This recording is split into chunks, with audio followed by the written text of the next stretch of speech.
Assalamualaikum warahmatullahi wabarakatuh. Saya Rizwa Widiarti dari Prodi Manajemen Universitas Pancasakti Bekasi dengan NIM 289205001. Video saya ini untuk melengkapi tugas UTS saya pada mata kuliah Sistem Informasi Manajemen dengan dosen pengampu Bapak Mulyono SHMM. Jadi, apa yang dimaksud dengan Sistem Informasi Manajemen? Pada slide selanjutnya, di sini ada pengertian manajemen sendiri. Manajemen sendiri yaitu mengatur, merencanakan, mengelola sumber daya atau seni untuk mencapai suatu tujuan organisasi yang sudah diputuskan sebelumnya. Lalu pengertian sistem informasi manajemen adalah sebuah sistem manusia atau mesin yang terpadu untuk menyajikan informasi guna mendukung fungsi operasi organisasi, manajemen, dan proses pengambilan keputusan di dalam organisasi. Di sini ada konsep dasar sistem informasi. Dalam sistem informasi, tentunya terdapat orang, perangkat keras, perangkat lunak, prosedur, jaringan dan komunikasi, serta basis data. Adapun bentuk kegiatan dari sistem informasi manajemen, yang pertama ada perencanaan strategis, yaitu proses evaluasi lingkungan organisasi, penetapan tujuan organisasi, dan penentuan strategi-strategi.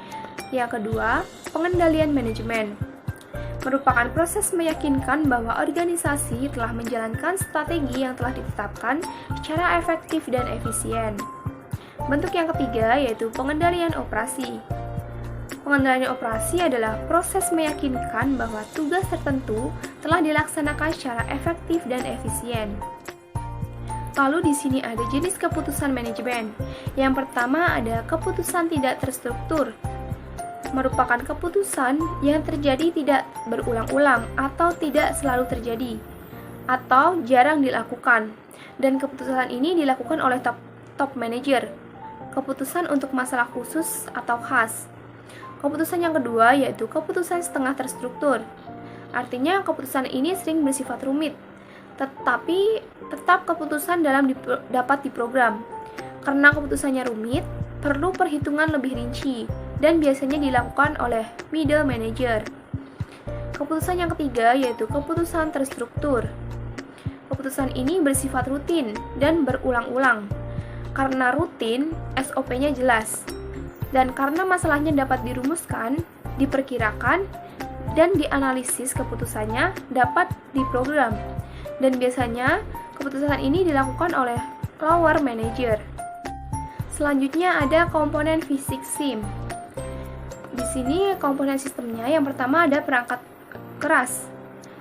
Merupakan perkakasan mesin seperti komputer atau pusat pengolah unit masukan atau keluaran, unit penyimpanan file, dan lain sebagainya, dan perangkat pendukungnya. Komponen yang kedua yaitu perangkat lunak. Perangkat lunak ini terdiri dari aplikasi. Dan yang ketiga ada database, yaitu file yang berisi program dan data yang disimpan secara fisik seperti disket, hard disk, magnetic tape, dan sebagainya. Lalu komponen yang keempat yaitu prosedur, berupa buku panduan, petunjuk pelaksanaan, petunjuk teknis, dan instruksi untuk pemakai. Komponen yang kelima yaitu personel, terdiri dari operator komputer, analisis sistem, programmer, personel data entry, dan manajer sistem informasi atau EDP. Di sini ada fungsi sistem informasi manajemen. Fungsinya yang pertama yaitu meningkatkan produktivitas serta penghematan dalam hal biaya di dalam organisasi. Yang kedua, mempermudah pihak manajemen dalam melakukan pengawasan, perencanaan, pengarahan, serta pendelegasian kinerja pada semua departemen yang berkoordinasi. Yang ketiga, berperan penting dalam proses pengambilan keputusan di dalam bisnis. Lalu yang keempat, membantu dalam membangun hubungan yang sehat antara setiap orang dari departemen ke departemen melalui pertukaran informasi yang tepat. Lalu yang kelima, untuk meningkatkan efektivitas dan efisiensi dalam pengolahan data dengan sajian data secara akurat dan real time. Selanjutnya, sebagai sarana untuk peningkatan SDM dengan ketersediaan unit kerja yang sistematis dan terkoordinasi berbasis teknologi. Dan fungsi yang terakhir yaitu membantu dalam membandingkan kinerja bisnis. Selain fungsi, ada juga manfaat sistem informasi manajemen. Yang pertama yaitu manajemen sebuah bisnis atau perusahaan dapat memperoleh gambaran umum dari seluruh operasi mereka. Yang kedua, manajer perusahaan atau pemilik bisnis memiliki kemampuan untuk mendapatkan umpan balik tentang kinerja mereka. Yang ketiga, sebuah bisnis atau perusahaan dapat memaksimalkan manfaat dari investasi mereka dengan melihat apa yang berfungsi dan apa yang tidak. Lalu, pemilik bisnis atau manajer perusahaan dapat membandingkan hasil dengan kinerja yang direncanakan dengan mengidentifikasi kekuatan dan kelemahan dalam rencana dan kinerja. Dan yang terakhir ada tujuan sistem informasi manajemen.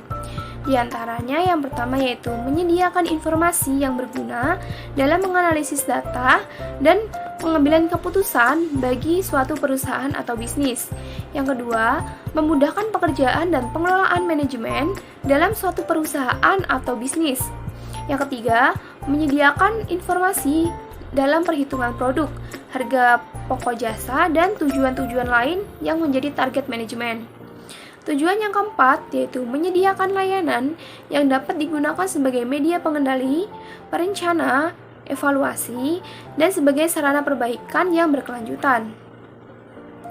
Tujuan yang terakhir yaitu memecahkan berbagai masalah dalam bisnis yang meliputi layanan, biaya produk, serta strategi bisnis. Sekian dari saya, semoga apa yang saya sampaikan dapat bermanfaat. Kurang dan lebihnya saya mohon maaf. Terima kasih. Wassalamualaikum warahmatullahi wabarakatuh.